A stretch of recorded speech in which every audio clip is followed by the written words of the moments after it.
Shalom. Este é o som do Shabat, iniciando em Jerusalém, capital das nações, cidade do Eterno, cidade eterna, por isso ela é eterna, cidade santa Jerusalém.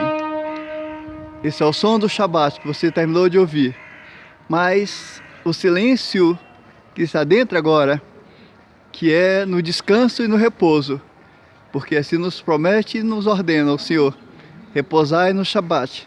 É o dia do Senhor para com o seu povo e do seu povo para com o seu Senhor, que escolheu e elegeu Jerusalém para sua morada e habitação. Por isso, as ruas das cidades santas estão assim, ó, no silêncio. No silêncio. Eis as ruas da cidade santa, Jerusalém.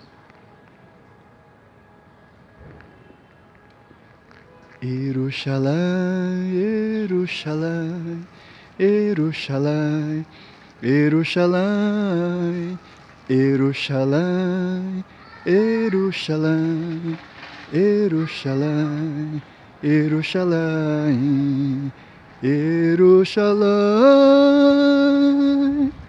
Estou andando pelas ruas da cidade santa. Estas ruas são muitíssimas movimentadas, mas no Shabat elas param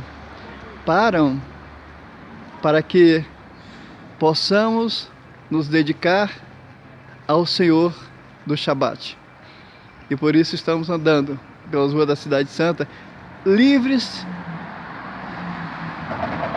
limpas. Inclusive eu passei há pouco, estava lavando, e elas estão lindas, cuidada como é sempre a cidade santa Jerusalém. Então, de Jerusalém para Brasília, Brasil, Gadol Haksameh Pessah. Shalom.